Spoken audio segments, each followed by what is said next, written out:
Ninity. 9% of the time it feels so easy being with him. But then I have these moments of panic that I'm about to willingly fling myself off the ledge of a cliff, and he won't be there to catch me. Honey, you need therapy, not a boyfriend who wakes up next to your roommate. Technically, he thinks he woke up next to the roommate. There's a crucial distinction. A distinction, I might add, that forms the entire crux of this literary experience. Crux, schmucks. He's got the memory of a goldfish and the moral compass of a college jock, which he is. Welcome back to Heart Book Radio. Today, then, we're dissecting Rebecca Jenshak's Hating the Player, a book that is the romantic equivalent of watching a train wreck in slow motion, but with more abs. Fewer survivors. This book is a dumpster fire of miscommunication. A dumpster fire fueled by cheap beer, bad decisions, and a shocking lack of, communication. Did I mention the miscommunication? Several times, and with increasing volume. I believe our listeners have grasped the central theme, though I'd argue it's less a dumpster fire and more a carefully constructed bonfire of youthful indiscretion. Bonfire! You think this is a bonfire? This is a 5-alarm blaze. A 5-alarm blaze of... Let's move on. Let's delve into the psyche of our protagonist, Gavin Leonard. A classic case of arrested development, wouldn't you say? Daddy issues, a penchant for extracurricular activities, a romantic sensibility, seemingly derived entirely from watching too many sports movies. He's a golden retriever.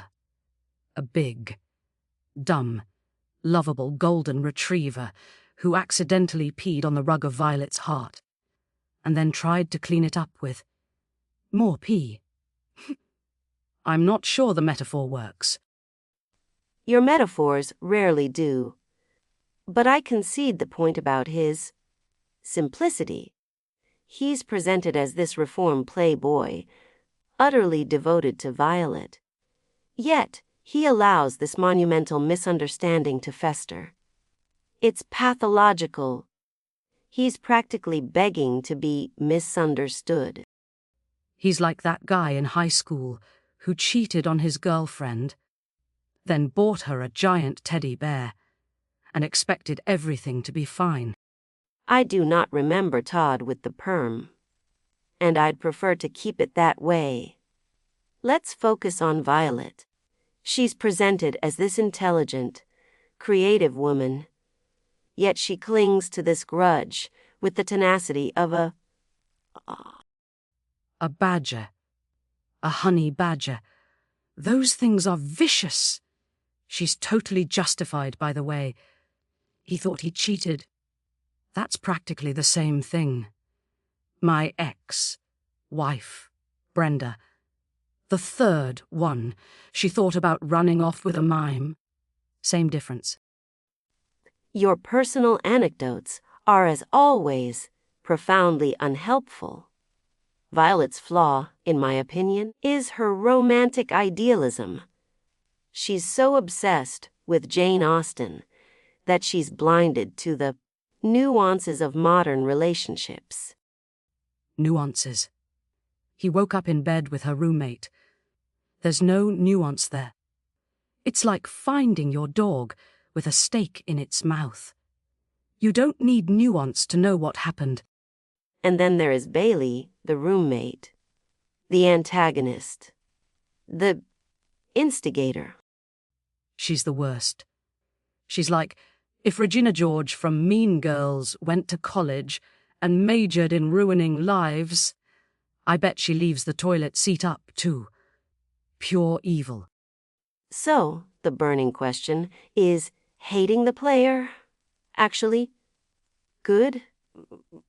The reviews are a battlefield, a veritable war zone of conflicting opinions. One reviewer said, and I quote, "Then, this whole book is her forgiving him for something he never did, and she never finds out the truth. That's a D. Neff, a did not finish. The literary equivalent of throwing the book across the room." While another gushed, "A little of Violet isn't enough, I want to get lost in her, obsessed." Clearly, this reader identifies with Gavin's intensity. Intensity. He's a stalker. A well-meaning, possibly innocent, but definitely obsessive stalker.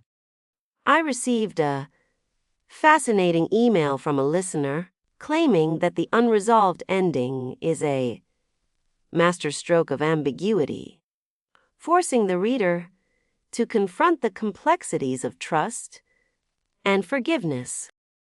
That's garbage. That's like saying a movie with no ending is challenging the audience's expectations. It's lazy writing. Another email, this one less charitable, suggests that Gavin is a walking red flag, a testament to the dangers of toxic masculinity and the glorification of the bad boy archetype. See, I told you. Red flag. Bigger than the one at a bullfighting convention. If Gavin Leonard were a sandwich, what kind of sandwich would he be? Easy. A peanut butter and jelly sandwich that someone dropped on the floor and then stepped on and then tried to convince you was still perfectly good to eat. You know what? I'm starting to think you're right. This book is a dumpster fire, a beautifully written, emotionally engaging, but ultimately infuriating dumpster fire. I'm always right, except when I'm wrong, which is rarely. So, our final verdict, on a scale of 1 to 10 broken hearts, where 1 is a fleeting crush and 10 is a Shakespearean tragedy. I give it 7 broken hearts, 3 shattered dreams, and a restraining order. I'm going to have to agree with the 7 broken hearts. But I'll add 2 unresolved trust issues and a strong recommendation for couples therapy. Join us next week when we tackle The Misadventures of Barnaby Buttercup, a gnome's quest for the perfect scone.